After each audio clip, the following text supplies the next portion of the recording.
Race essentialism, or RE. This is the idea that the buckets we assign people to are somehow more meaningful than any other way of dividing human diversity.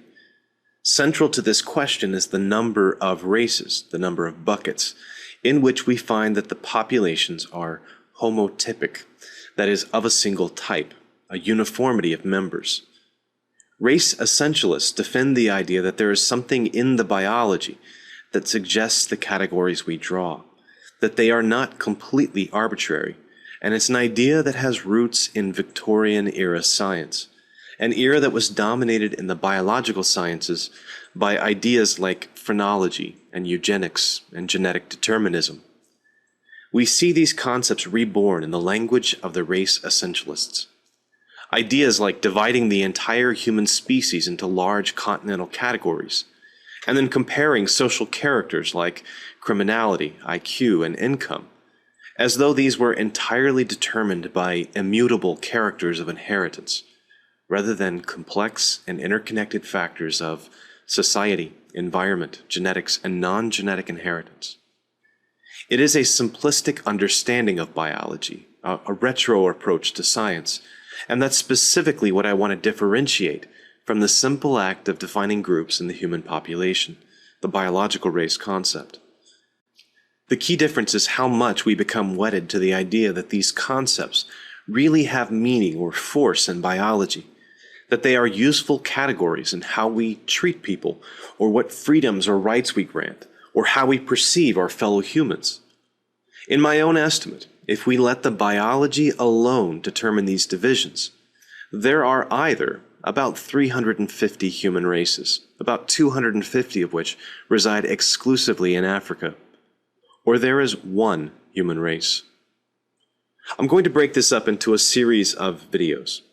The first topic we'll cover is the biological versus social construction of race. The human races, as most people think of them, are unquestionably social constructs. That's not to say that there are no biological races, but they're not the ones we use in everyday parlance.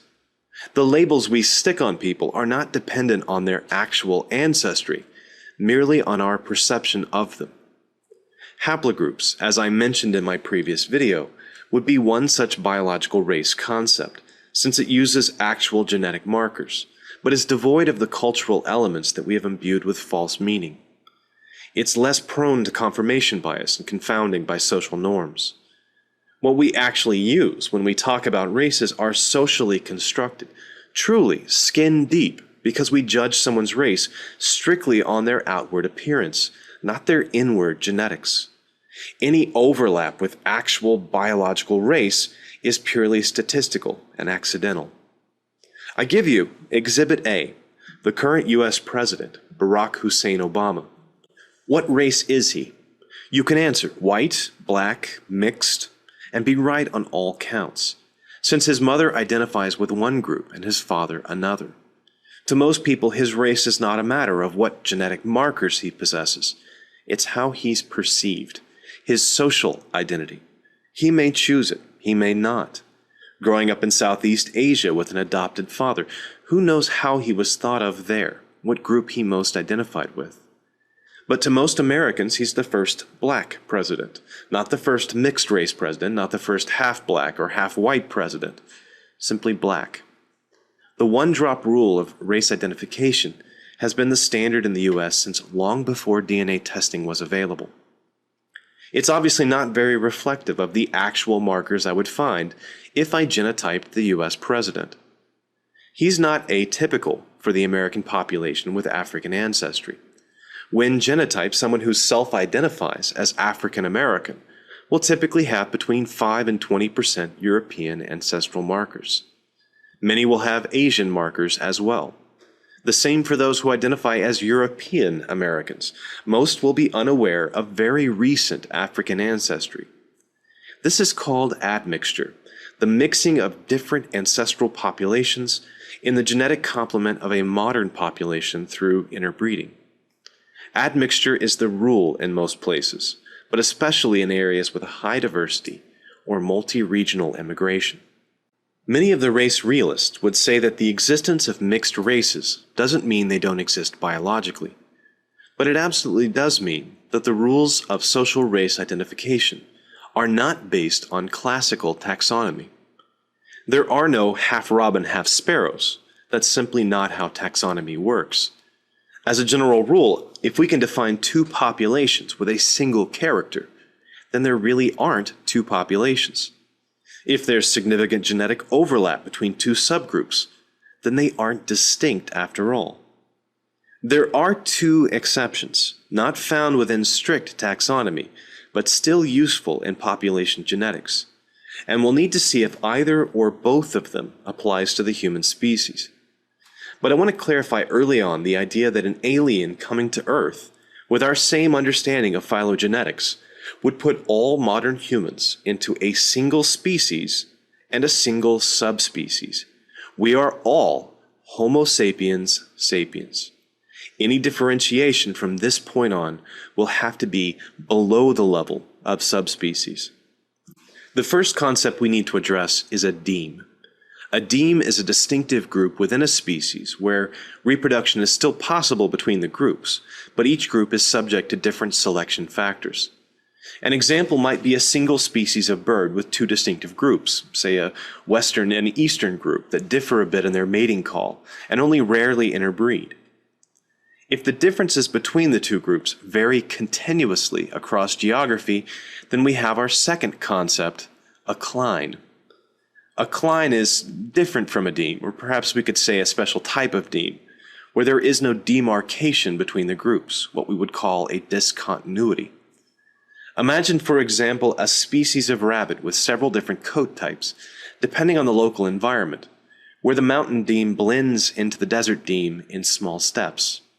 In classical taxonomy, a deme or cline would fall below the level of a subspecies, and the definitions for these groups are flexible and only very loosely defined. So how do we define whether a group is a subspecies, race, deme, or cline? The famous geneticist Sewell Wright, the man who wrote most of the equations that we use today in the field of population genetics, developed a particular descriptive number called the FST, or Population Fixation Index. It was a way of describing something we call population substructure. That is, whether a large group is genetically homogeneous, composed of a single large population, or heterogeneous, composed of diverse groups of breeding individuals isolated from each other and genetically distinct. This is clearly the best statistic for describing whether or not races are genetically distinct. The FST for modern humans is approximately 0.110, or we could say 11%. What that means, in essence, is that 89% of all the variation in humans is shared across all groups. Only 11% of human genetic diversity can best be explained by the presence of distinctive subgroups. Wright himself proposed that a subspecies should be considered valid when this FST value exceeded 0.25. Humans don't even make it halfway to the standard criteria, so objectively, by the standard taxonomic practices governing subspecies, human populations don't qualify as subspecies. If we do decide to assign subcategories to the human population, they cannot be called a subspecies. We might still use the term deme or cline. We might still talk about races. There are no criteria that a population needs to meet for these categories. They're completely arbitrary in division. We can have 3 million human biological races, or 1. Both are equally valid because both are completely arbitrary buckets in which to put diversity. I want to make it clear that I don't object to arbitrary buckets. I only object to the essentialist concept that the buckets were there before we created them, and that dividing up diversity in this way reveals something significant. It's just an arbitrary division, like dividing up world history into the classical era, the Middle Ages, and the Renaissance period. It's a way of simplifying a continuum, breaking it up into understandable chunks.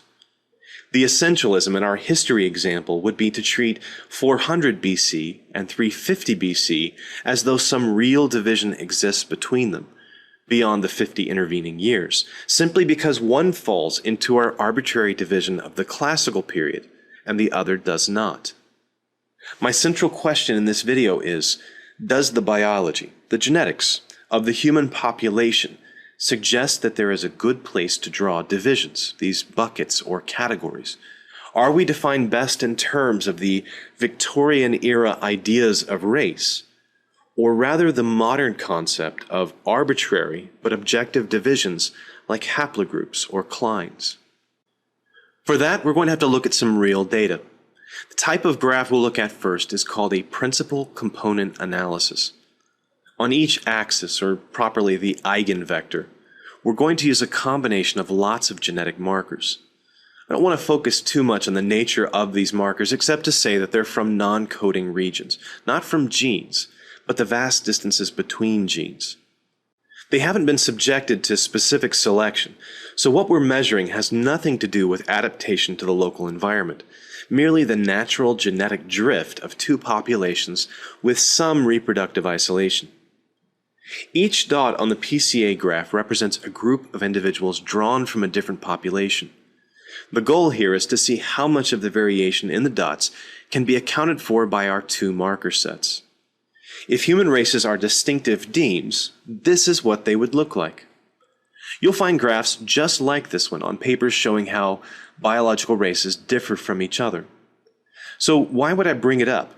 Doesn't data like this destroy the idea that the races aren't distinctive? Yes and no. The problem here is one of how we select our populations. If you choose one population from Central Africa, one from Central Asia, and one from Australia, this is indeed what you see. Data like this suggests that these populations must have been isolated for a long time, with no intermarriage and hence a great deal of genetic drift and differentiation. Africans and Europeans didn't share a gene pool for a long time. However, what happens when we sample from all those geographic regions in between these distant populations? Now we can see what looks like a continuous change from one region to another. This is consistent with a model where gene flow is fairly continuous across geography. The only reproductive isolation was from geographic distance, so that markers found in populations in Africa remain distributed in populations in the Middle East. This is the classical presentation of a cline, the continuous distribution of alleles that we discussed earlier. Human diversity is best represented by a continuum of change across geography, with the occasional gap where a physical separation existed between two peoples, producing what is called in genetics a discontinuity. We see these clines on the global scale, say from Portugal to Siberia, but we also see them on the very, very small scale, even within a single ethnic group or national population. For example, geneticists can map a cline of Spanish markers into Western France, or differentiate French and German-speaking Swiss people. To me, this suggests that dividing up diversity into homotypic groups is probably doomed from the beginning. If you attempt to draw dividing lines at each steep sloped cline or discontinuity, you will find that there are anywhere from 120 to 600 of these clinal sets in the global population. If you attempt to keep your divisions at sharp discontinuities, you'll find that you can't have more than one or two subgroups. That's why I say the number of human homotypic races suggested by biological diversity is either about 300 or 1. There just are no other divisions that account for the continuous changes both between and within populations. Let's take our PCA graph and try some other arbitrary divisions. What we're going to alter here are called inferred populations, and we assign the capital letter K to this number. If we assume two homotypic groups exist in the human population, that is, K equals 2, this is what the analysis looks like. Perfectly valid. We've created two lobes. Set K equals 3, and now we have 3 distinctive populations, suggesting a central population that two groups migrated from. Set K equals 4, and we have the basic continental populations. Again, the data isn't changing. only how many inferred populations we assume. If we increase K to 9 inferred groups, you get an analysis that still looks quite valid. There's nothing in the data here that tells us what value K should be, unless we already have a goal in mind. So how does my simulated data compare to actual PCA analysis of human populations? Let's look at a few. Depending on how we set up the markers and the populations, we can get tightly clustered demes, or we can get clinic variation. That information by itself can tell us something about the history of our species. In the next video, we'll take another look at admixture data using a program called Structure, and we'll explore the question of IQ, criminality, and the presence of genetic markers from ancient hominins in modern humans. Thanks for watching. Every cell of each plant and animal contains genetic information coded onto the DNA molecules. The model represents... In the 2008 Olympics, the women's 100-meter was won by 3 women from the same country. Shelly Ann Fraser, Sharon Simpson, and Karan Stewart are all 3 from Jamaica and placed gold and a 2-way tie for silver, respectively. Jamaica has a population of 2.7 million people, 1/100th of the population of the US, and an economy about 1,000 times smaller than the US. Yet they outperformed the US team in this event. Jamaica, in general, does well in Olympic sprinting events for a country of their size and economy. It's a matter of national pride. The question I'd like to answer in this video is, why are Jamaicans so good at sprinting? Do they have some racial ability for fast sprints? Is there some genetic variation crafted by natural selection that has lent them a slight advantage? It's an interesting question, and should be something we can answer from the science of human population genetics. We'll ask some related questions as well. For example, Ethiopians and Kenyans tend to be overrepresented in marathon events, but not Jamaicans, or for that matter, Ugandans or Tanzanians. It's also been pointed out that there's a gap in the IQ measurement of people who self-describe as white versus black Americans. Why does this gap also exist between and within countries of the world? Why are Jewish people supposedly overrepresented in Nobel Prize recipients and on the high end of the IQ scale? Let's dispose of a few hypotheses. 1. The myth of the pure population. Look, outside of a few isolated islands in the Indian Ocean or Northern Pacific, there are no groups of people who have not been actively marrying outside their own small tribal unit. The human gene pool is a shared gene pool across the entire globe. This doesn't mean that the ancient Romans were marrying Aboriginal Australians. The process is analogous to a bucket chain, with each tribe only marrying to the group proximal to itself. But this creates a flow of genes that span the globe, jumping from Old to New World at the northern extremes of Alaska, Siberia, and Iceland. Humans are one of those rare species that span the globe without geographic isolation. Thus, whenever we apply markers of ancestry to any population, there is always evidence of significant mixing of heritage. Each person, regardless of self-identified ethnicity, is a mix of multiple continental races. There are, therefore, no pure races anywhere.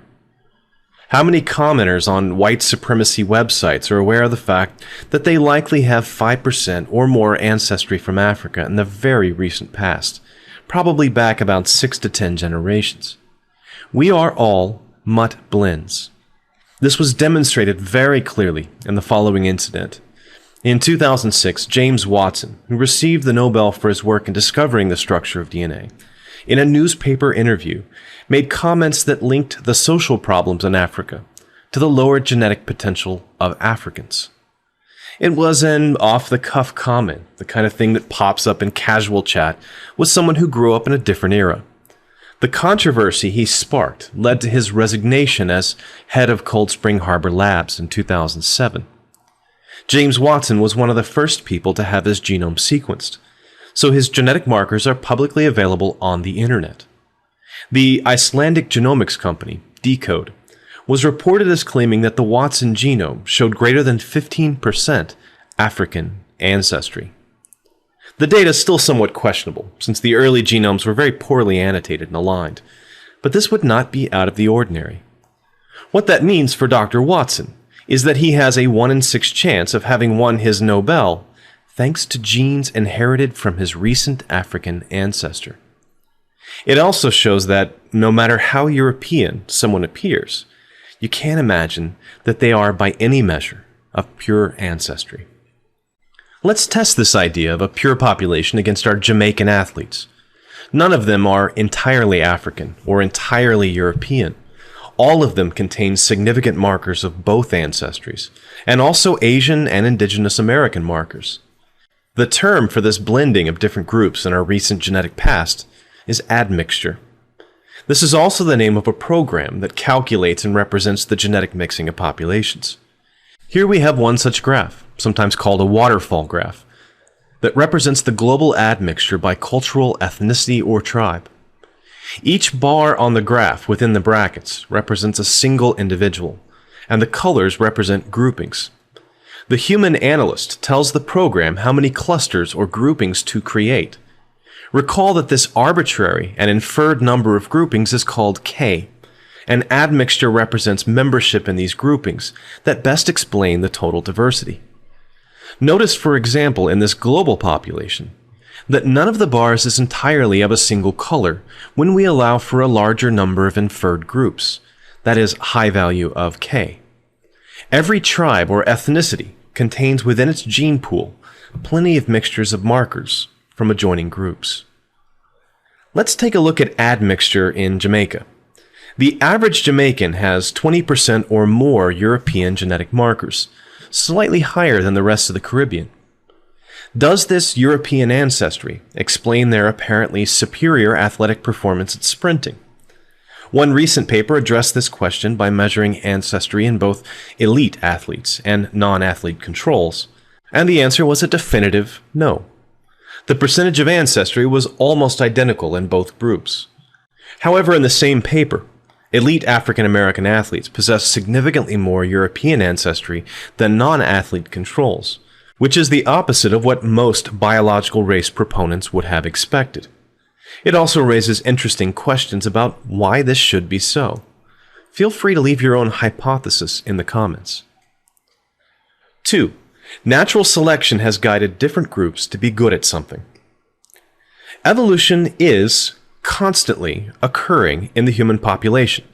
That much is certain. Natural selection is also constantly occurring in the human population. However, if we scan our genome for evidence of certain genetic variants differing in frequency between two populations, the results are surprising. The scientific phrasing for this is high FST alleles. Recall from the last video that FST is a measure of variation between groups.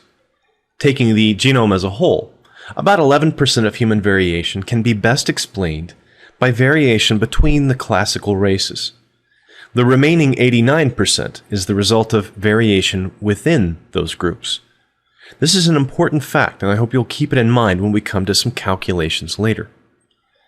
If we zoom in on just a few genetic variations that happen to be very different between, in this example, the Yoruba people of Africa, the French people of Europe, and the Han people of Asia, we can see that there are some that show a strong difference in frequency, depending on whom we compare to each other.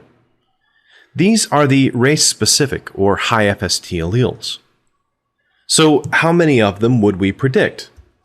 There are about 3 million of a particular class of genetic variations called SNPs, single nucleotide polymorphisms.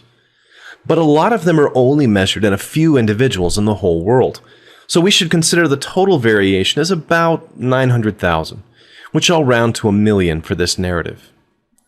Of the million shared variations, about 70, total, not 70%, are found to have undergone what we would call race-specific or region-specific natural selection. 70 out of 1 million. 0.007% of human variation is the result of strong natural selection acting differently on people as far apart as France, Nigeria, and China. What genes do we find that show evidence of positive selection in different areas of the world? Well, you won't be too surprised. Skin color, hair texture, resistance to malaria and pox virus, lactose intolerance, salivary amylase, and a few blood antigens relating to maintaining intergroup pregnancy. That is, the only genes that we can detect that have been under racial selection are the ones you might have learned about in freshman biology. There were no genes associated with athletic performance or brain development that were identified as being under positive selection in a single group. This makes sense in our understanding of evolution. Can you imagine an environment that wouldn't select for smart athletic people over dumb, slow people, other than the modern United States? No, just kidding. Even here, the person most likely to pass their genes on to many offspring are the ones who are successful for reasons of intellect, personality, or physique. For most of our history, hunting skills, long-distance endurance, disease resistance, fertility, and cunning have been positively selected to about the same degree in all environments. Then again, the degree of selection of these types of traits tends to be pretty low. Even dumb people are quite capable of locating a mate, producing an offspring, and surviving long enough to raise those children to independence. Thus, the degree of selection is expected to be quite low. Scientists measure the presence of positive selection by what are called selective sweeps. This means that random junk DNA just around a gene that is being selected for tends to be highly conserved across the entire group, where it would normally just randomly mutate in the background if it weren't right next to a gene variation that is being preserved by selection. When we measure those genes that show selective sweeps, then back calculate the degree of selection needed to explain the conserved variation, it comes out to less than 1% fitness increase. That is, in those genes, which are acted on by natural selection differently between different population groups, the effect is really, really weak, less than 1 in 100 difference in relative survival. So what this allows us to do is to toss out strong selection on human populations, on anything other than disease resistance and skin pigmentation. There could still be even weaker selection than 1 in 100 difference, but it would be hard to distinguish from background variation. What many proponents of biological race differences are really saying is that running from lions in Africa produces superior runners but inferior brains, where the European or Asian was less reliant on physical prowess and more likely to need social or intellectual skills at the expense of brawn. This is a ridiculous, unscientific idea, and smacks of Lamarckism, the idea that the struggles and desires of the parents produce advantageous changes in the children. The genomics data suggest very little adaptive change in human populations, and very little positive selection for desirable traits that differs between groups. So if strong positive natural selection accounts for about 1% of differences between groups, and the total variation between continental groups is about 11%, why are those two numbers so different? The remaining variation is the result of founder effects, genetic drift, as well as what is called background selection. That is, when ancient humans left Africa to colonize Asia, Europe, Australia, and the Americas, they represented only a small group of individuals, sampled from a much larger, more diverse population. In most cases, what happened is a natural bottleneck in the population. Gene variations that had been present in the African population never made it to Asia or Australia. Thus, if we were to generate a proper family tree of humanity, and if it was to represent all of human diversity, it would have to be rooted in Africa. Out of every 10 branches, a good 7 or 8 would still reside in Africa.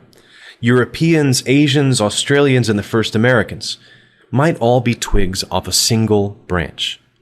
We might call the branches, for example, Pygmy, San, Yoruba, Bantu, and then all the non-Africans would be lumped into Amero-Eurasian, with Australian Aborigines possibly being their own branch.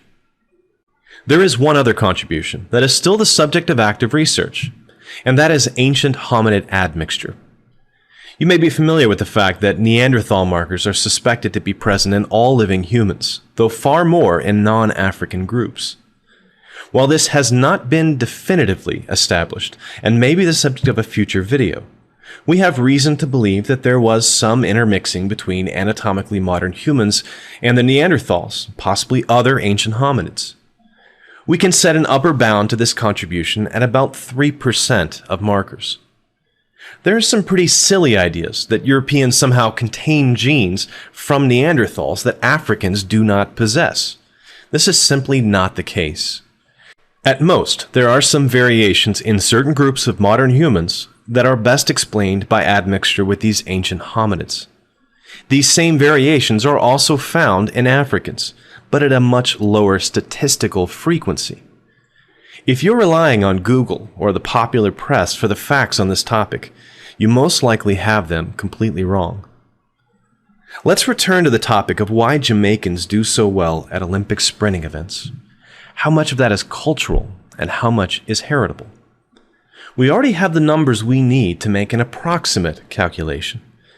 We established early on that about 11% of genetic diversity is best explained by differences between continental groups, the FST measurement. To what degree is athleticism heritable?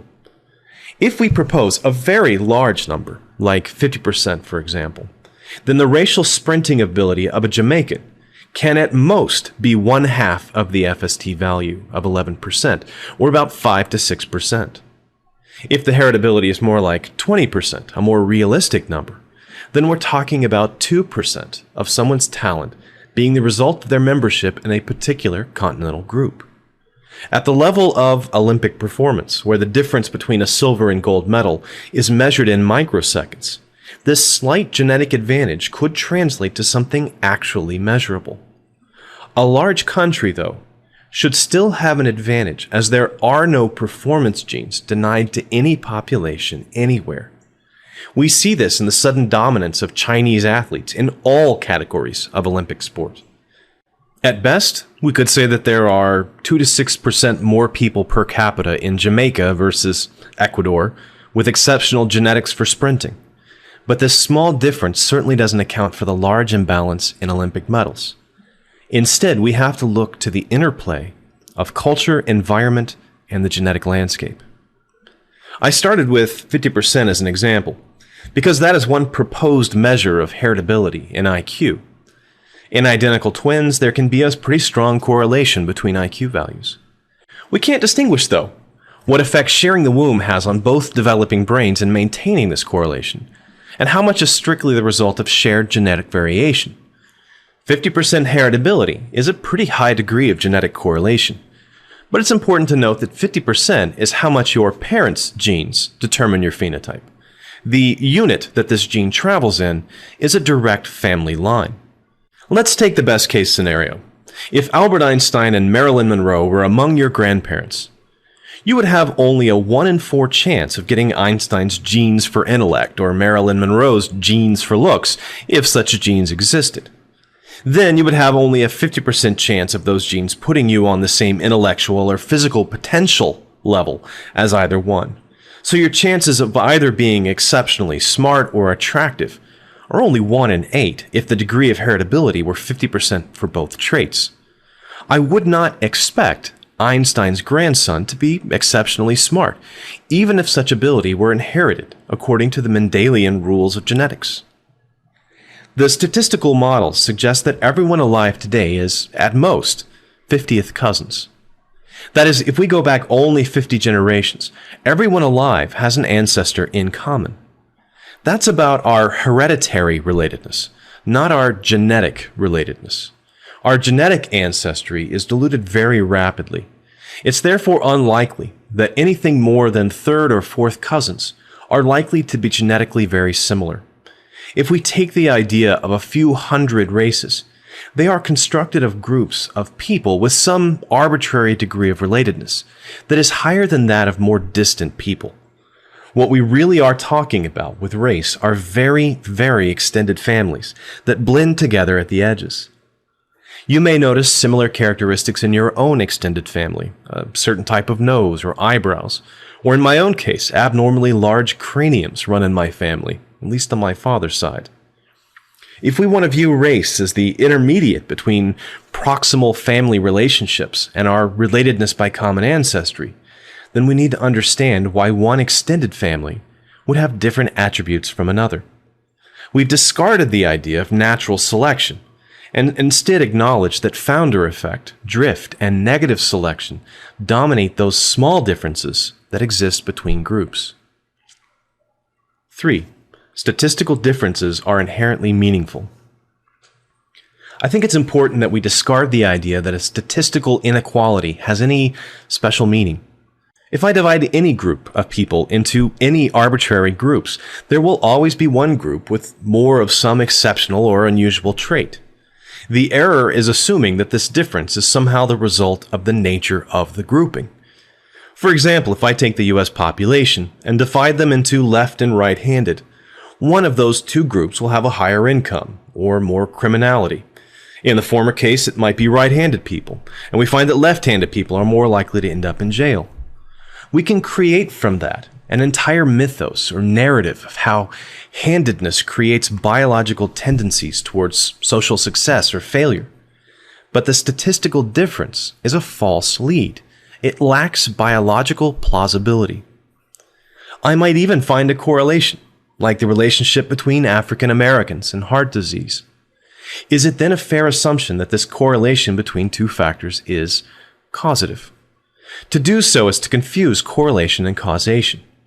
It could be that African Americans are more likely to eat a high-risk diet, or to receive poor medical care, or the amount of stress they experience in daily life. These are all confounding factors we cannot discard. The issue of race is so bound up in culture, geography, and environment. This doesn't mean that it's impossible for genetic differences to exist between groups. After all, we know of some very well-documented cases where they do. But it means we approach each of these cases with a high degree of skepticism. This isn't about political correctness. It's about our ability to fool ourselves, our tendency to fall victim to our own confirmation bias. Biological race is an idea that dominated human population genetics and anthropology for the last several hundred years. We found all sorts of evidence to prop it up, and it wasn't until the modern era, when we were first able to peer into our own genetic history, that we began to realize how little these apparent differences were manifested in our DNA. On to myth 4, the benefit of racialized medicine. A landmark medicine called Bidil was released in 2004, specifically marketed to be used in African Americans to reduce the risk of congestive heart failure. It was deemed to act on a genetic variant that affected nitrous oxide signaling in the blood vessels. African Americans, as a self-identified group, are more than twice as likely to develop CHF, and they are also 20% more likely than European Americans to possess a high-risk marker. The numbers are 35% of African Americans and 15% of European Americans possessing the marker. 20% seems like a pretty small difference to me, on which to base a racialized marketing program for a drug that could still benefit 15% of European patients as well. It also begs the question, if we know the variant responsible for the improved performance of the drug, and if that test exists, why are we guessing using a self-identified race? To say that this drug performs best in black people is to miss the real point. It performs best in people with a particular genetic variation. Race is just a very poor approximation of this probability. The drug will fail to yield additional benefits in 65% of African Americans, a clear majority. This kind of thinking is actually harmful to medical treatment of both African and European Americans, and I'm not the only one who thinks so. Don't confuse a clever marketing ploy with good science or good medicine. So let me return to the question at the beginning of this video. Why are Jamaicans such good sprinters? I have no doubt that in every population, every race or tribe, the potential for great sprinters exists. It is in the interaction between the raw genetic potential and the cultural and environmental factors that champions are forged. Exceptional Jamaican athletes are encouraged to take up sprinting from a young age. If they were encouraged to take up tennis or beach volleyball, if those were a matter of national pride, I have no doubt that their exceptional athletes would perform as well at those sports as they do at sprinting. What about Kenyan and Ethiopian runners?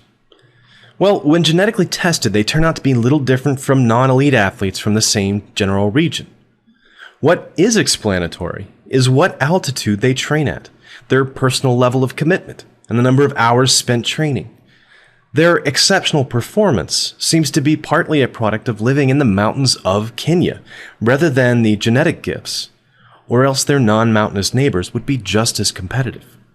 Likewise, if Jewish or European or Asian Americans have dominated particular academic pursuits, it could very well be that exceptional intellects from those areas are encouraged to use their intellects in certain ways, are given opportunities denied to others. These are cultural differences acting on biological diversity, not the destiny of a people.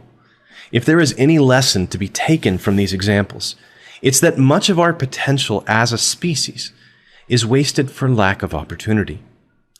The person with the greatest intellectual potential, the next Stephen Hawking or Einstein, may be alive at this very moment as a young girl living in the Sudan.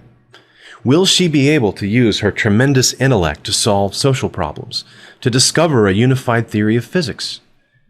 Given the environment she's been born into, it's unlikely she'll even be allowed to attend school. How many of these exceptional people never develop their special skills for lack of opportunity, access to resources, and equal rights? Racial discrimination is harmful in one simple way: by preventing everyone equal access to the opportunity to be truly exceptional. It limits the total potential of the human species. Thanks for watching.